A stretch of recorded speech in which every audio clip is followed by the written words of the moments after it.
Do that one dance, baby. That one dance.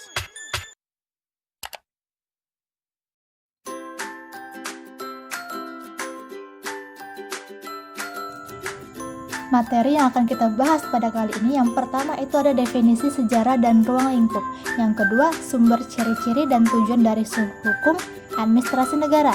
Yang ketiga, ada konsep negara hukum. Yang keempat, ada keputusan dalam hukum administrasi negara. Yang kelima, perlindungan hukum dalam hukum administrasi negara. Dan yang keenam, ada kedudukan dan tindakan hukum pemerintahan. Oke teman-teman, kali ini kita akan bahas tentang hukum administrasi negara. Apa sih administrasi negara itu? Menurut Logeman, hukum administrasi negara adalah seperangkat dari norma-norma yang menguji hubungan hukum istimewa yang diadakan untuk memungkinkan para pejabat administrasi negara melakukan tugas-tugas mereka loh. Nah, ini nih yang harus kita ketahui. Bagaimana sejarah munculnya hukum administrasi negara? Hukum administrasi negara atau HAN, atau hukum tata usaha negara atau HTUN, atau hukum tata pemerintahan atau HTP di negara Belanda disatukan dalam hukum tata negara yang disebut State and Administration Vrije. Dan pada tahun 1946 di Universitas Amsterdam baru diadakan pemisahan mata kuliah administrasi negara dari mata kuliah hukum tata negara. Dan Mr. Vechting sebagai guru besar yang memberikan mata kuliah hukum administrasi negara tahun 1948, Universitas Leiden mengikuti jejak Universitas Amsterdam memisahkan hukum administrasi negara dari hukum tata negara yang diberikan oleh Kranenburg. Pada saat itu, di Indonesia sebelum Perang Dunia Kedua, pada Red School di Jakarta diberikan dalam satu mata kuliah yang sama, di dalam State and Administration Vrije yang diberikan oleh Mr. Logeman sampai tahun 1941. Tapi di tahun 1946, Universitas Indonesia di Jakarta Hukum Administrasi Negara dan Hukum Tata Negara diberikan secara terpisah. Nah, Hukum Tata Negara diberikan oleh Profesor Stressing, sedangkan Hukum Administrasi Negara diberikan oleh Mr. Prince. Mengenai ruang lingkup hukum administrasi negara sesungguhnya sangat luas cakupannya. Hal itu sebagaimana diungkapkan oleh Prajudi Atmu Sudirjo yang mengatakan bahwa ruang lingkup hukum administrasi negara meliputi: yang pertama, hukum tentang dasar-dasar dan prinsip-prinsip umum administrasi negara. Yang kedua, hukum tentang organisasi administrasi negara. Yang ketiga, hukum tentang aktivitas-aktivitas administrasi negara yang bersifat yuridis. Yang keempat, hukum tentang sarana-sarana administrasi negara terutama kepegawaian negara dan keuangan negara. Yang kelima, hukum administrasi pemerintahan daerah dan wilayah yang dibagi menjadi beberapa bagian. Yang pertama itu ada hukum administrasi kepegawaian, yang kedua hukum administrasi keuangan, yang ketiga hukum administrasi material, yang keempat hukum administrasi perusahaan negara, yang kelima ada hukum tentang peradilan administrasi negara. Selanjutnya kita akan bahas sumber hukum administrasi negara. Sumber hukum formil dari hukum administrasi negara pada hakikatnya bisa dalam bentuk tertulis, tetapi juga dapat berbentuk tidak tertulis. Secara umum, sumber hukum formil tersebut dapat berbentuk: satu, perundangan tertulis, yang kedua, jurisprudensi, yang ketiga, kebiasaan atau konvensi, yang keempat, traktat atau perjanjian, yang kelima, doktrin atau pendapat ahli. Yang pertama, perundangan tertulis. Perundangan tertulis sendiri merupakan sumber utama bagi ketentuan dalam hukum administrasi negara. Yang keempat, traktat atau perjanjian ini merupakan luas cakupan hukum administrasi negara. Saat ini tidak lagi sekedar mengatur hal-hal yang sifatnya nasional maupun lokal, akan tetapi luas cakupannya sudah mengatur hal-hal yang berkaitan dengan hubungan antara satu negara dan negara lainnya. Hal ini sebagai konsekuensi dari globalisasi yang mendorong kerjasama antar negara, bahkan lebih dari beberapa negara, secara bersama-sama saling mengatur kerjasama di antara mereka. Untuk itulah, salah satu sumber hukum dalam hukum administrasi negara saat ini adalah traktat, yakni perjanjian yang dibuat antara dua negara atau lebih yang mengatur sesuatu hal.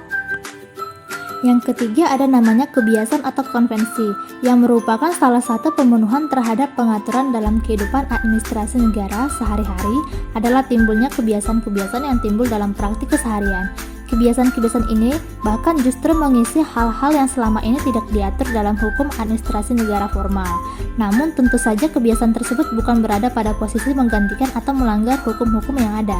Kebiasaan itu hanya bersifat komplementer dari pengaturan yang sudah ada. Itu pun karena hukum tidak secara sempurna mengatur secara menyeluruh. Dan yang kelima, doktrin atau pendapat para ahli.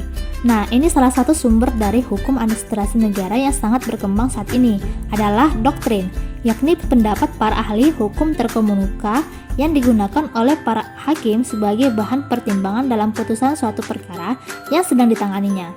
Karena itu, dapat dikatakan bahwa doktrin tersebut menjadi sumber hukum sesungguhnya melalui jurisprudensi tersebut. Kemudian, kita akan bahas mengenai ciri-ciri hukum administrasi negara. Pada ciri-ciri hukum administrasi negara ada yang namanya kesejahteraan masyarakat.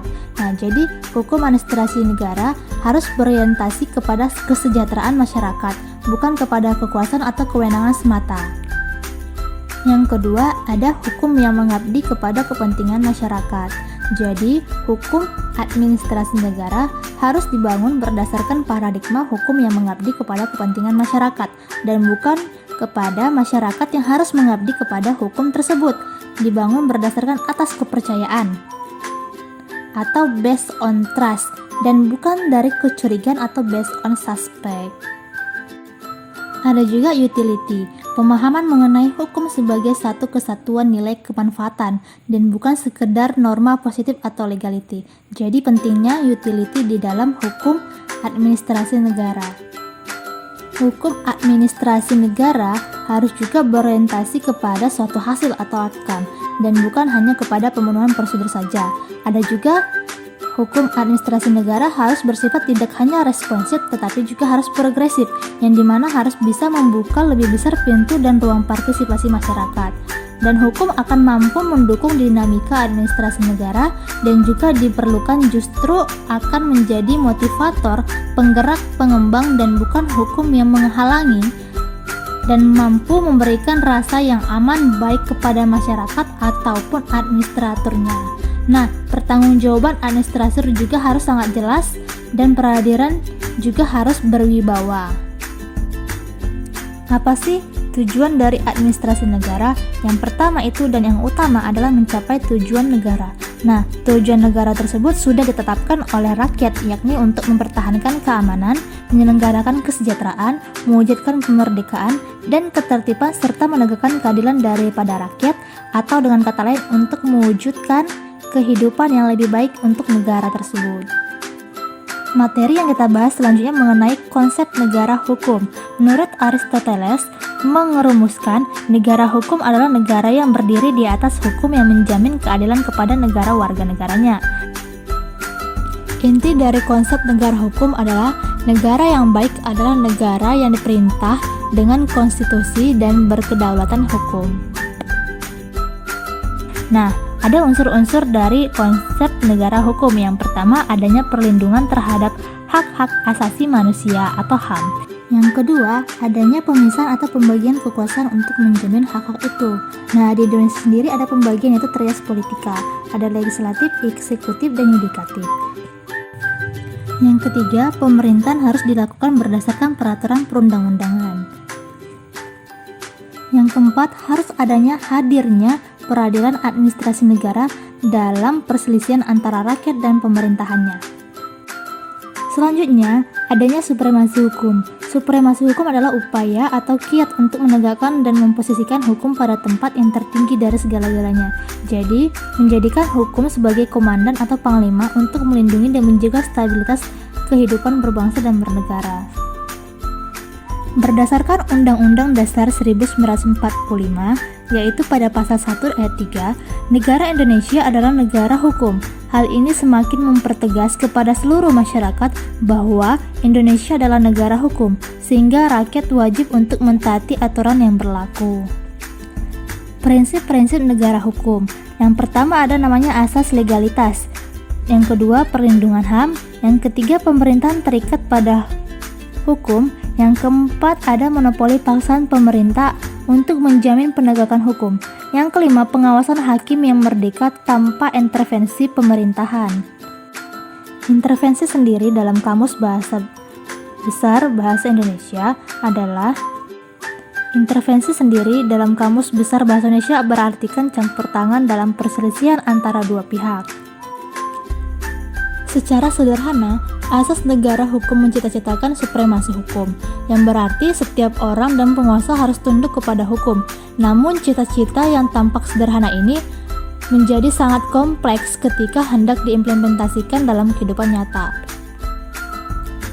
Pengertian keputusan tata usaha negara atau basicking menurut Profesor Muskan adalah penetapan tertulis yang diproduksi oleh pejabat tata usaha negara mendasarkan diri pada peraturan perundang-undangan yang berlaku bersifat konkret, individual, dan final. Unsur-unsur yang terdapat pada keputusan tata usaha negara yang pertama, penetapan tertulis, yang kedua, dibuat oleh pejabat tata usaha negara, yang ketiga, mendasarkan diri kepada peraturan perundang-undangan, yang keempat, harus memiliki 3 sifat tertentu yaitu konkret, individual, dan final. Menurut pasal 1 ayat 3, Undang-Undang Nomor 5 Tahun 1986 didefinisikan sebagai berikut. Keputusan tata usaha negara adalah suatu penetapan tertulis yang dikeluarkan oleh badan atau pejabat tata usaha negara yang berisi tindakan hukum atau tata negara berdasarkan peraturan perundang-undangan yang berlaku yang bersifat konkret, individual, dan final yang menimbulkan akibat hukum bagi seseorang atau badan hukum perdata. Rumusan pasal 1 ayat 3 Undang-Undang Nomor 5 Tahun 1986 tersebut memiliki elemen-elemen utama sebagai berikut. Yang pertama, penetapan tertulis memiliki pengertian sendiri yaitu adalah cukup ada hitam di atas putih karena menurut penjelasan atas pasal tersebut dikatakan bahwa form tidak penting, bahkan nota atau memo saja sudah memenuhi syarat sebagai penetapan tertulis. Yang kedua, oleh badan dan pejabat tata usaha negara. Pengertian badan atau pejabat tata usaha negara dirumuskan dalam pasal 1 angka 2 Undang-Undang Nomor 5 ayat. Yang kedua, ada oleh badan atau pejabat tata usaha negara. Pengertian badan atau pejabat tata usaha negara dirumuskan dalam pasal 1 angka 2 Undang-Undang Nomor 5 Tahun 1986 yang menyatakan badan atau pejabat tata usaha negara adalah badan atau pejabat yang melaksanakan urusan pemerintahan berdasarkan peraturan perundang-undangan yang berlaku. Penjelasan atas pasal 1 angka 1 menyatakan yang dimaksud dengan urusan pemerintahan adalah kegiatan yang bersifat eksekutif. Jika kita mendasarkan pada definisi badan atau pejabat tata usaha negara di atas, maka aparat pemerintahan dari tertinggi sampai yang dengan terendah mengemban 2 fungsi, yaitu yang pertama fungsi pemerintah atau Bestursvanci. Kalau fungsi pemerintah Bestursvanci tidak dilaksanakan, maka roda pemerintahan akan macet. Yang kedua, fungsi pelayanan. Fungsi pelayanan adalah fungsi penunjang atau yang dilakukan. Jika tidak dilakukan, maka akan sulit mensejahterakan masyarakat dalam melaksanakan fungsinya. Yang pertama, fungsi pemerintah. Kalau fungsi pemerintah tidak dilaksanakan, maka roda pemerintahan akan macet. Yang kedua, fungsi pelayanan. Fungsi pelayanan adalah fungsi penunjang. Kalau tidak dilaksanakan, maka akan sulit mensejahterakan masyarakat. Dalam pelaksanaan fungsinya, aparat pemerintah selain melaksanakan undang-undang juga dapat melaksanakan perbuatan-perbuatan lain yang tidak diatur dalam undang-undang. Berdasarkan pasal tersebut, dapat kita lihat bahwa tindakan hukum tata usaha negara, dasar bagi pemerintah untuk melakukan perbuatan hukum publik adalah adanya kewenangan dan berkaitan dengan suatu jabatan. Jabatan memperoleh wewenang melalui 3 sumber, yakni atribusi, delegasi, dan mandat akan melahirkan kewenangan. Dasar untuk melakukan perbuatan hukum privat ialah adanya kecakapan bertindak dari sumber hukum. Pada uraian di atas, yang dimaksud dengan atribusi adalah wewenang yang melekat pada suatu jabatan. Pasal 1 angka 6 nomor 5 tahun 1986 menyebutkan wewenang yang ada pada badan atau pejabat tata usaha negara yang dilawankan dengan wewenang yang dilimpahkan. Delegasi adalah pemindahan atau pengalihan suatu kewenangan yang ada, yang menurut Profesor Mustan adalah pemindahan atau pengalihan seluruh kewenangan dari deleganes. Yang selanjutnya kita bahas adalah pengertian perlindungan hukum. Ada 3 para ahli yang mengumumkan. Yang pertama ada Sajito Raharjo. Merupakan perlindungan hukum adalah memberikan pengayoman kepada hak asasi manusia yang dirugikan orang lain, dan perlindungan tersebut diberikan kepada masyarakat agar mereka dapat menikmati semua hak-hak yang diberikan oleh hukum. Dan yang kedua ada Philippus M. Ahadjon. Perlindungan hukum adalah perlindungan akan harkat dan martabat serta pengakuan terhadap hak-hak asasi manusia yang dimiliki oleh subjek hukum berdasarkan ketentuan hukum dan dari kesewenangan. Yang ketiga dari CST Council. Perlindungan hukum adalah berbagai upaya hukum yang harus diberikan oleh aparat penegak hukum untuk memberikan rasa aman baik secara pikiran maupun fisik dari gangguan dan berbagai ancaman dari pihak manapun. Ada beberapa macam-macam perbuatan pemerintahan. Yang pertama, perbuatan pemerintah dalam bidang pembuatan peraturan perundang-undangan atau regeling. Yang kedua, perbuatan pemerintahan dalam penerbitan keputusan atau base hiking. Yang ketiga, perbuatan pemerintahan dalam bidang keperdataan atau material debt. Apakah pemerintah dapat melakukan perbuatan melawan hukum? Ya, dapat. Karena apa? Penguasa dapat dianggap melakukan perbuatan melawan hukum karena mereka melanggar hak subjektif orang lain. Dan apabila penguasa melakukan perbuatan yang bersumber pada hubungan perdata serta melanggar ketentuan dalam hukuman tersebut. Nah, penguasa melakukan perbuatan yang bersumber pada hukum publik serta melanggar ketentuan kaidah hukum tersebut. Ada 2 jenis cara negara memberikan perlindungan bagi warga negaranya. Yang pertama ada perlindungan hukum dalam bidang perdata. Dalam perbedaannya, pemerintah dalam tugasnya mempunyai kedudukan yang istimewa dibandingkan dengan rakyat biasa, dan persamaannya itu adalah perlindungan hukum bagi rakyat terhadap tindakan hukum pemerintah dalam kapasitasnya sebagai wakil dari badan hukum publik. Dilakukan melalui peradilan umum. Nah, kedudukan pemerintah dalam hal ini tidak berbeda dengan seseorang atau badan hukum perdata, sehingga pemerintah dapat menjadi tergugat maupun penggugat. Konteks ini sesuai dengan pasal 27 Undang-Undang 1945 yang menyatakan kesamaan kedudukan di muka hukum atau equality before the law. Nah, merajuk pada pasal 1365 KUH Perdata yang mau berbunyi tiap perbuatan melanggar hukum yang membawa kerugian kepada orang lain mewajibkan orang yang karena salahnya menerbitkan kerugian itu mengganti kerugian tersebut. Nah, jenis kedua, perlindungan hukum dalam bidang publik. Nah, di dalam bidang publik ini ada juga 2 macam perlindungan hukum bagi rakyat, yaitu yang pertama perlindungan hukum preventif, yaitu memberikan rakyat kesempatan untuk mengajukan keberatan atau pendapatnya sebelum suatu keputusan pemerintah mendapat bentuk yang definitif. Yang kedua, perlindungan hukum represif atau yang bertujuan untuk menyelesaikan sengketa.